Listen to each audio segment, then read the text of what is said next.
പാവമാണ് കേട്ടോ. വളരെ നിഷ്കളങ്കനാണ്, സത്യസന്ധനാണ്. അതാണ് അദ്ദേഹത്തിൻ്റെ ഏറ്റവും വലിയ മുഖമുദ്ര. അദ്ദേഹം ഒരു സിനിമയിൽ അഭിനയിച്ചു. Cinema P. കൃഷ്ണപിള്ളയുടെ റോളാണ് അഭിനയിച്ചത്.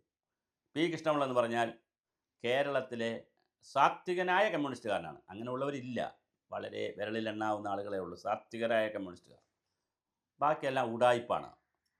പക്ഷേ സാത്വികനായ ഒരു കമ്മ്യൂണിസ്റ്റുകാരനായ പി. കൃഷ്ണപിള്ളയുടെ റോൾ ഒരു സിനിമയിൽ അഭിനയിച്ച് അതിൽ നിന്ന് അതിൻ്റെ ഒരു സ്ക്രിപ്റ്റ് വായിച്ചതിൽ നിന്ന് ഒരു ഊർജം ഉൾക്കൊണ്ടുകൊണ്ട് കമ്മ്യൂണിസ്റ്റ് പാർട്ടിയിൽ സഹയാത്രികനായി മാറിയ ആളാണ് പ്രേംകുമാർ.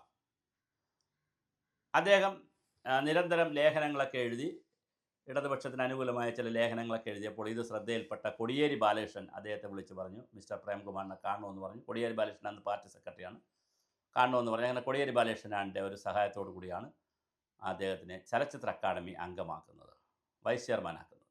അപ്പോൾ ശരിക്കും പറഞ്ഞാൽ അദ്ദേഹം ഈ പെയിൻറ്റിങ്ങും മറ്റു കാര്യങ്ങളൊക്കെ ലളിതകല പഠിച്ചിട്ടുള്ളത് കൊണ്ട് ലളിതകല അക്കാദമിയുടെ ഒരു പൊസിഷനാണ്, അല്ലെങ്കിൽ കമ്മിറ്റി അംഗമാണ് അദ്ദേഹത്തിന് ഇഷ്ടമായിരുന്നു. ഇതെല്ലാം അദ്ദേഹം പറഞ്ഞതാണ്.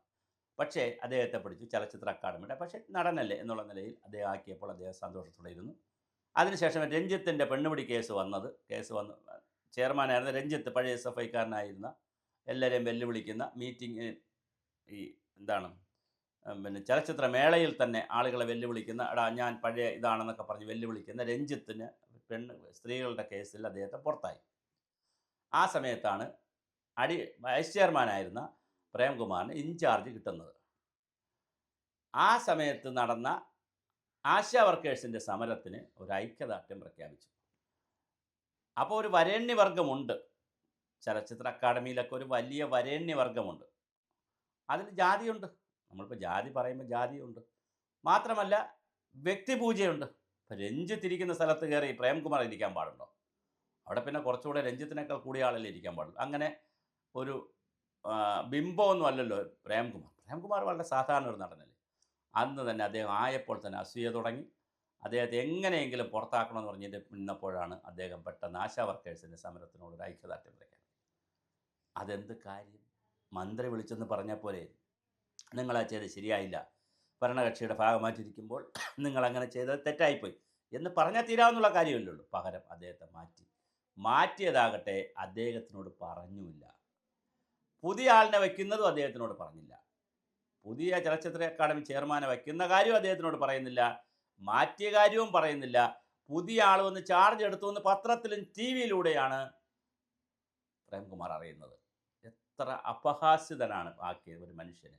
ആ പ്രേംകുമാർ കുറച്ച് ദിവസം നിശബ്ദനായിരുന്നു. ഇന്നലെ ഒരു ഫേസ്ബുക്ക് പോസ്റ്റുമായിട്ട് അദ്ദേഹം വന്നു, സച്ചിദാനന്ദനൊരു നീതി ആണ് പ്രേംകുമാറെ, കേരളം അങ്ങനെയാണ്. കേരളം ബിംബങ്ങളുടെയും വിഗ്രഹങ്ങളുടെയും പ്രതിഷ്ഠകളുടെയും മറ്റേ ദൈവത്തിൻ്റെ അല്ല, മനുഷ്യബിംബങ്ങളുടെയും ആയിട്ടുള്ള വിഗ്രഹങ്ങളുടെയും പ്രതിഷ്ഠകളുടെയും പിറകെ പോകുന്നൊരു നാടാണ്. ഞാൻ അശ്ലീലമായിപ്പോയി, എൻ്റെ വായിൽ ഇപ്പോൾ ഒരു കാര്യം വരുന്നുണ്ട്, ഞാനത് പറയുന്നില്ല. അത്ര മോശപ്പെട്ടൊരു സമൂഹത്തിലാണ് നമ്മൾ താമസിക്കുന്നത്.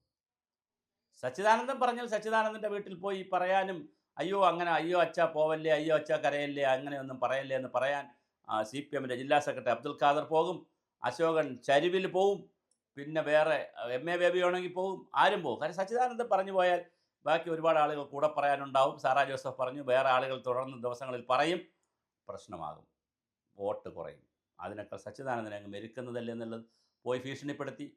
സച്ചിദാനന്ദനെ ഭീഷണിപ്പെടുത്തിയപ്പോൾ സച്ചിദാനന്ദൻ പറഞ്ഞു, എന്താ പറഞ്ഞത്? ഇവിടെ ജീവിക്കണമെങ്കിൽ മര്യാദയ്ക്ക് താങ്കൾ പറഞ്ഞത് ഒരു വിശാല അർത്ഥത്തിൽ പറഞ്ഞതാണെന്ന് പറഞ്ഞോളെന്ന് പറഞ്ഞു പോയി വിരട്ടി. അപ്പോൾ സച്ചിദാനന്ദൻ പറഞ്ഞു, ഞാൻ കേരളത്തെ ഉദ്ദേശിച്ചല്ല പറഞ്ഞു, ബംഗാളിനെ ഉദ്ദേശിച്ചാണ്. ബംഗാളിനെ ഉദ്ദേശിച്ചാണോ പറഞ്ഞത്? അദ്ദേഹം എടുത്തു പറയുന്നുണ്ട്.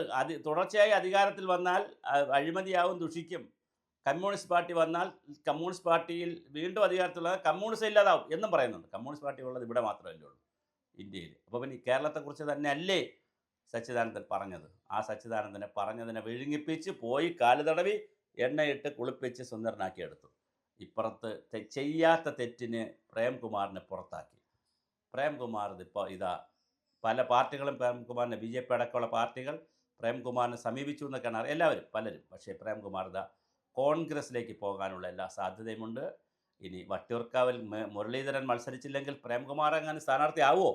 അതോ കേരളത്തിൽ ഏതെങ്കിലും ഒരു സ്റ്റേഷനിൽ ഒരു നിയമസഭാ മണ്ഡലത്തിൽ പ്രേംകുമാർ സ്ഥാനാർത്ഥിയാകുമോ? അതും പറയാൻ പറ്റത്തില്ല. രമേഷ് പിഷാരടി അടക്കമുള്ള IM വിജയൻ അടക്കമുള്ള ആളുകൾ സെലിബ്രിറ്റി മോഡിലുള്ളവർ സ്ഥാനാർത്ഥിയാകാൻ ഇങ്ങനെ ക്യൂവിൽ നിൽക്കുകയാണ്. ആ ക്യൂവിൽ പ്രേംകുമാറും വരുമോ? അതോ വീണ്ടും UDF ആണ് വരുന്നതെങ്കിൽ ചലച്ചിത്ര അക്കാദമിയുടെ ചെയർമാനാവുക, അത്തരം കാര്യങ്ങളിലേക്ക് പ്രേംകുമാർ വരുമോ? എന്താണ്? അതുപോലെ ലളിതകലാ അക്കാദമിയിൽ വരുമോ? എന്താണ് വരിക എന്നറിയില്ല. എന്തായാലും പ്രേംകുമാർ മനസ്സുകൊണ്ട് കോൺഗ്രസിലേക്ക് പോകാൻ തീരുമാനിച്ചിരിക്കുന്നു.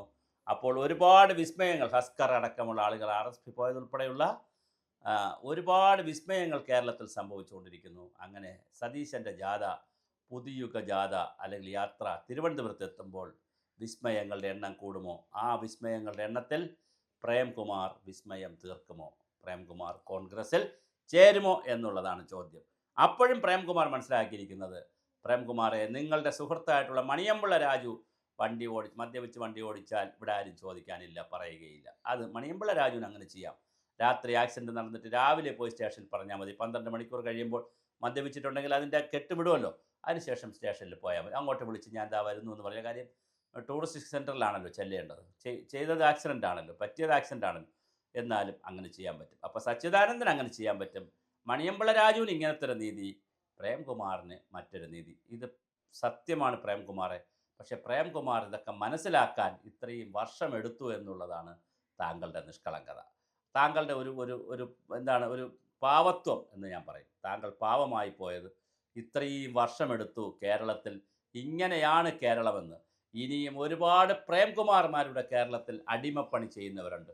അവർക്കും അനുഭവം വരുമ്പോൾ അവർ മനസ്സിലാക്കും, അയ്യോ എൻ്റെ പുറത്തേക്കും എൻ്റെ നേർക്കും ഇങ്ങനെ ചെയ്തല്ലോ ഈ പാർട്ടി, അല്ലെങ്കിൽ ഈ ഭരണ സംവിധാനം, അല്ലെങ്കിൽ ഈ മുഖ്യമന്ത്രി, അല്ലെങ്കിൽ ഈ മന്ത്രി, അല്ലെങ്കിൽ ഈ സംവിധാനം എന്നോടും ഇത് ചെയ്തല്ലോ എന്ന് അനുഭവങ്ങൾ വരുമ്പോഴാണ് മനസ്സിലാക്കുക. വെളിയിൽ നിൽക്കുമ്പോൾ നമുക്ക് ഒരുപാട് ആശയവും ആദർശവും അവരൻ്റെ ശബ്ദം സംഗീതം പോലെ ശ്രമിക്കണമെന്നൊക്കെ പറയാം.